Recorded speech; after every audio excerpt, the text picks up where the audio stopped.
Jonathan Asake joins us now. He is a member of the Middle Belt Forum. Honorable, you're welcome to Sunrise Daily. Thank you very much.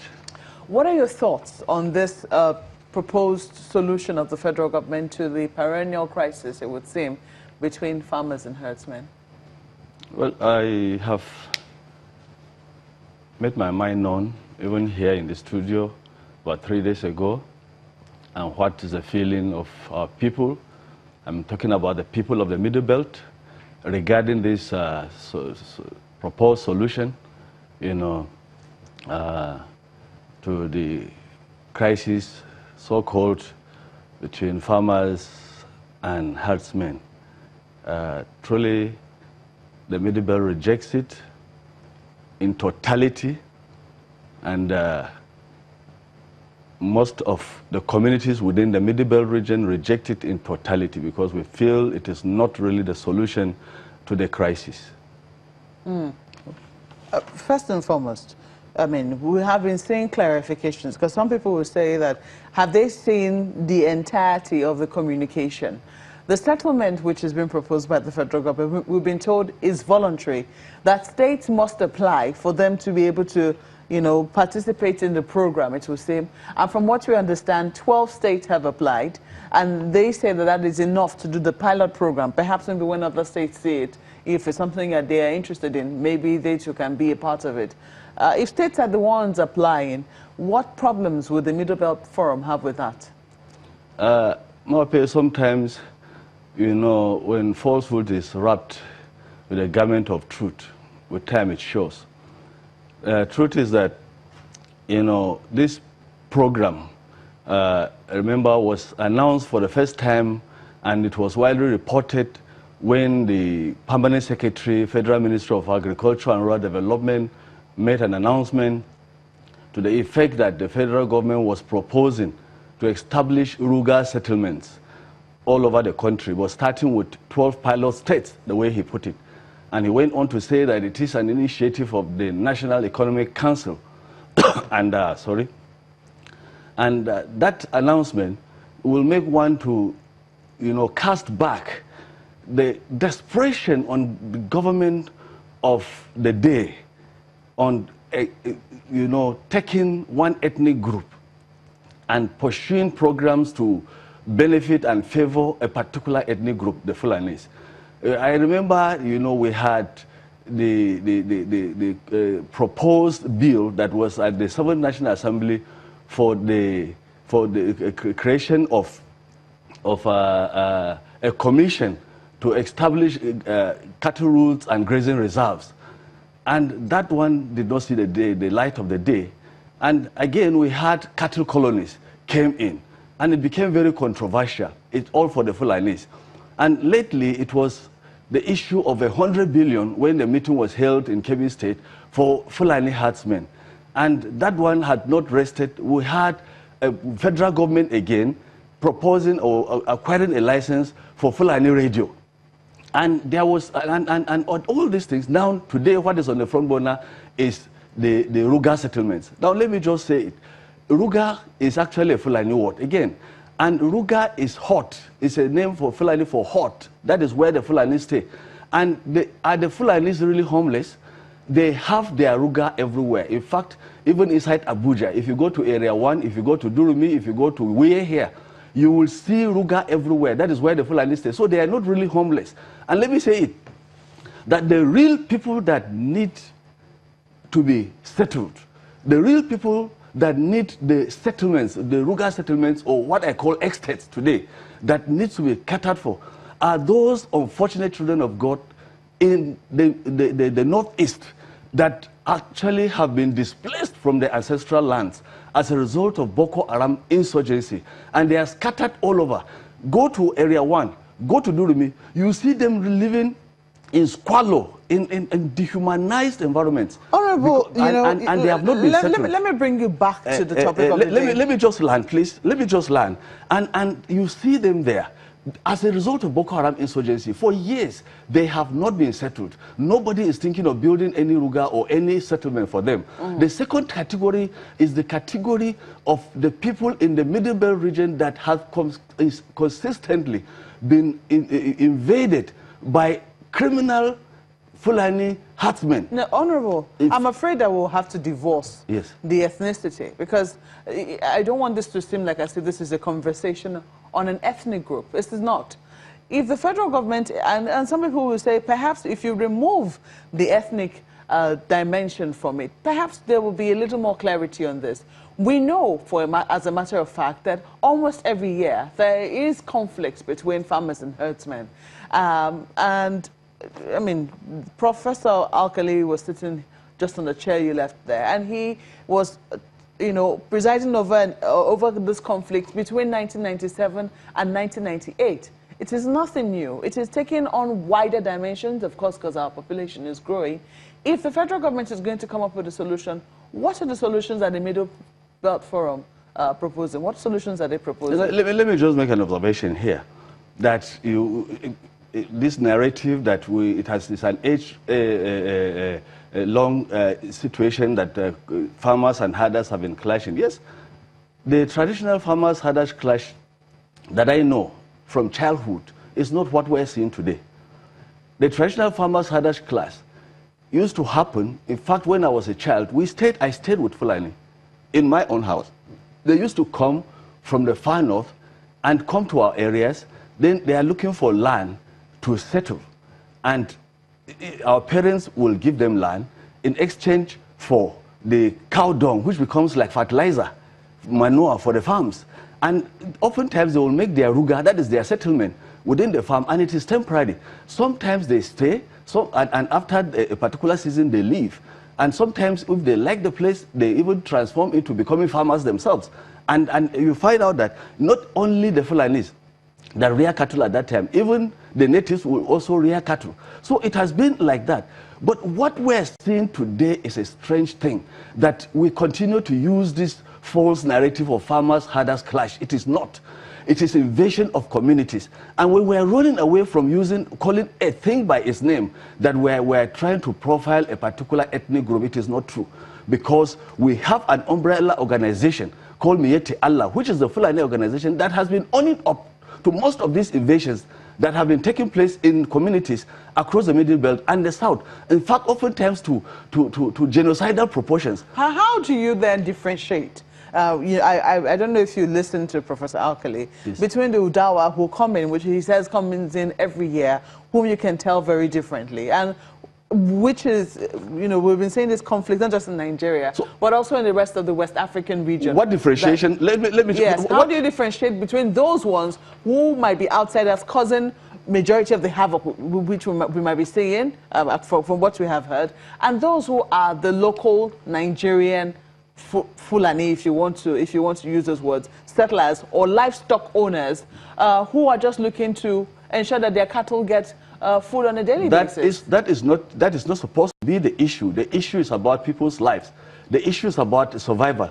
The issue is about people that have been attacked. The president himself has said several times that the invaders, those that invade the communities, are criminal Fulanis from outside the country. He particularly mentioned Libya. And Miyetti Allah has corroborated that several times, that they are not the local Fulanis. And of course, the governor of Kaduna State... Do you believe that? Do you believe that? Now, I'm coming. The governor of Kaduna State has also corroborated that, and he even went ahead to say that he traced them and paid them. Now, if we know this, and leaders have not developed the capacity to trace these criminal elements that are invading communities and bring them to book, up till now that I'm talking, none of them has ever been apprehended or prosecuted or convicted. Tell me anywhere, any of these criminal elements. And we have a government. The basic responsibility of government is the security and welfare of the citizens. And if criminal elements are coming from outside and killing your own citizens, and all you say is that, oh, they are coming from outside and killing the citizens, and you come up with a RUGA settlement that will again settle a particular ethnic group among communities in the 36 states, who are those that are going to be settled? Is it the local Fulanese or the criminal elements that have been coming to kill and invade the communities that have not been brought to book? Aren't these some of the questions we should be asking before we condemn the program in its entirety? It's not a condemnation of the program. So my conclusion is this. Look, with a benefit of what has happened in my state, a similar program of a RUGA settlement was not called RUGA in 1987. The government approved land that was taken from the natives in Zangon and Kachia local government and created a grazing reserve. And they call it Kachia Grazing Reserve. By 1990, it was changed to Laduga Grazing Reserve. And Laduga is a Fulani ward. And today, as I'm talking, it was an initial landmass of 30 hectares of land that was taken from the natives, no compensation. And up to now, no single native that is there that can even go there. If you go, you cannot even enter that place as a native. And huge development is taking place. Big buildings, big hospitals. You don't even know what is going on there in Laduga. And it has been surreptitiously increased in size to 70,000 hectares. And so if we have this Laduga... 70,000 or 70?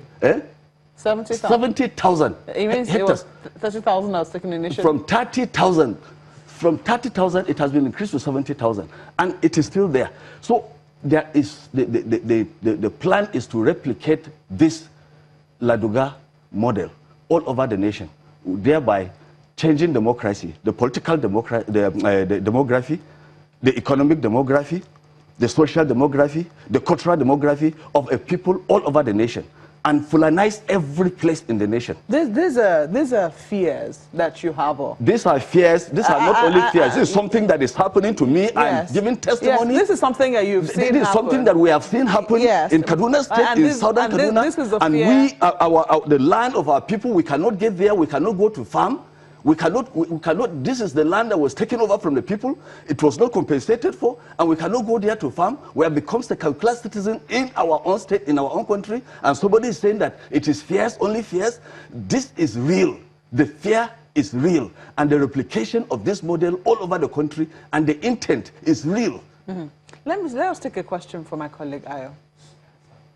Yes, Honorable, I am, well, clearly you know that the word RUGA is trending now all over the place. Everyone is talking about it. But is it a problem of, is the opposition to this concept a problem of communication of the whole idea, or outright, rejection of the idea in itself? Because there have been talks of cattle colonies, there have been talks of grazing reserves. You also mentioned grazing reserves just a while ago. There have been talks of cattle ranches, and now, RUGA settlement. Is it a problem with the communication or the idea in its entirety? It's not a problem with the communication. Every intention has been properly communicated. It is only those who prefer not to see the handwriting on the wall, like I have said. I started by saying, if government is responsive enough, government should look at the critical areas where there is a need for the establishment of estates that start RUGA settlements. And these estates, like I have said, we have IDPs scattered all over this country. Now it is rainy season. Several hundreds communities are living in the rain. They have living in the scorching sunshine. They are now living in the rain. They cannot get back to their farm. They will be starving. They don't have medication. And nobody has talked of establishing exclusively, settlements for such category of citizens of the country. Only to talk about RUGA, that the RUGA settlements will bring about peace between herders and farmers. How will it bring about peace between herders and farmers? And we are saying, even in the northwest region, there is a category that has been displaced in Katsina and Zamfara and other states of the core north by this armed banditry. And they are all IDPs. Within the country, nobody has thought of creating any settlements for such category of people. And we are talking about RUGA. So this program from the onset has some ulterior motive. And I have said, Asake, one moment. Do you? So what is your own? What are you recommending as a solution to this issue? Because you know many people's lives have been lost. A lot of investment has also been lost as a result. So what is your own? If you do not agree that RUGA settlement or cattle ranching or whatever it is not the solution, what is your own solution? What's your recommendation? My recommendation is that, number one, the narrative that it is farmers-herders clash is a false narrative. It's misleading. It is invasion of communities across the country by criminal elements whom the authorities have preferred to say they are coming from outside. Now, if we have a government in place, if we have authorities, then we should first of all check our Nigerian borders. Where are these criminal elements coming from? What is the immigration organization? What is the immigration doing that criminal elements can come? Through which border do they come? That somebody is not brought to book. What is the police doing that when they come inside, that they are not apprehended and prosecuted? No one single person is being prosecuted, and yet invasions are still going on to genocidal proportions in this country. So the first thing is the duty of government is to ensure that there is security of lives and property for everybody in this country, I mean, for every citizen. Honorable, can you hear me? My apologies. I just want to get this question really quickly across to you. You seem to have a problem with the name, RUGA. Why? I don't have a problem with the name RUGA. In whichever way, whichever bottle wine is packaged, if it is the same old wine, it will show. And so it is not the name RUGA, it is what has been happening. It is the antecedents of what we have experienced. It is not only me. Just go to Area 1 if you are in Abuja, and you see the IDPs in their camps, in their hundreds of thousands, and you talk to them, and you will hear what Nigerians, the dehumanizing conditions Nigerians are passing through, that foreign elements can come in and then they displace Nigerians, make them IDPs in their country. They are not feeding well, they are dying because of lack of medication, and yet nobody is thinking of that. Nobody has apprehended anybody, and then it's not about RUGA or it's not about the name. If the name comes in any form, we are looking at what is going on, not the name. So when government says that not all the states will have it, it's only states that apply will have it, does that change the narrative for you? Not all the states will have it. Let me tell you. Let me tell you from the reports and I have had, and I've made phone calls to my friends in Benue State, for instance, and Taraba State. Even when the RUGA project started, construction started, in 3 local governments in Benue State, the youth protested. They have been protesting. I'm not the one saying it. You've been seeing it. They have been protesting that they don't want the RUGA. But the government is going ahead that it must establish these RUGA settlements in the states of Taraba and Benue State and other states. So it is not about, there are governors that have said they want the project, but there are governors equally that have said they don't want the project. Like in Benue State, there is a law, Benue and Taraba, there is an existing law there that was made by the House of Assembly, duly signed by the governor, and is in place, a law to prohibit open grazing and encourage ranching.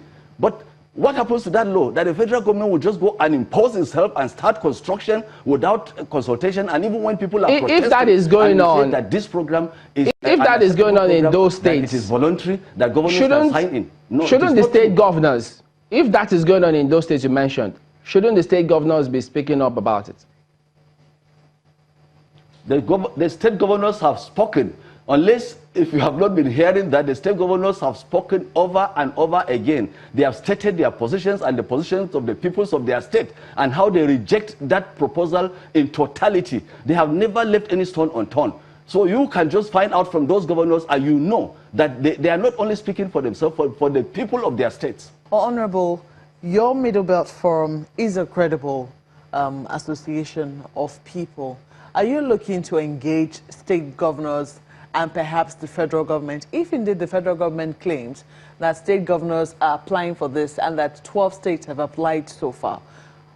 Will you not be asking the states that have applied, if they fall within your association, you know, for clarification on the reasons for application? And if you're not getting the kind of answers you want, or if it's not clear enough, are you going to engage the federal government? No, you see, I just read, it is reports that 12 states have applied. Because initially it was said that when the permanent secretary, Alhaji Mahmoud Umar, made the announcement, he said they are starting with 12 pilot states. It was not that 12 states have applied. It is when we started the discourse on the issue that I now saw another narrative that 12 states have applied. And up till now, nobody has been able to unveil which states are the 12 states that have applied. And from what I read yesterday or the day before yesterday, that the 12 states are all in the north. And if those states, 12 states are all in the north, and if Benue and Taraba is there, then it is not true. Because they have actually rejected it in totality, and they have a law, existing law, that prohibits even open grazing. So I don't see how that can be true. So let us know which states are the 12 states, and so that we can engage the governors. Okay, so you don't have a list of... We don't have the list of those 12 states. I mean, if you're protesting based on, you know, the plans already in place in the states that you are already saying, is that not enough grounds to engage the governors already? Which governors? Is it the only governors we know that is the Taraba and Benue for now? Yes. We don't know about any other governor. Have they told you categorically that they did not apply for this program? They did not apply for this program. The president of the Middle Belt has engaged them, and they said they did not apply for this program. That I can tell you for free. And if you look, when somebody says it is just an unfounded fear, do you know that in most of these areas, that is one thing that Nigerians should know, in most of these areas in the Middle Belt, where these incessant invasions have taken place, do you know that the people in those areas, the natives, have been displaced, and those that invaded those places have taken over? And in some of these areas, it's as pathetic as that. You cannot go to your farm. You have to sometimes make a negotiation with the local Fulanise there. Make a negotiation before you pay before you go to farm. Several communities cannot go. In fact, in my own very community, they call it near Kagoma in Jamal local government. You know, one man just went to the farm with his son. They were killed because they didn't take permission. The same thing in Kanikong area, in Jamal local government, about 3 weeks ago. A man went to the farm with his 2 children, they were killed. It's only 3 children. One child was able to run away. And so, and in all these attacks, and all this displacement and denial of a people's way of survival, nothing has been done to say, look, let us settle these people, let us take back these people to their own ancestral homelands. Many people have been displaced from their ancestral lands, and they cannot go back. They cannot go back to farm, and they are starving, and they are in the rain. Yeah. And then you say that it is an unfounded fear. Honorable. It is not.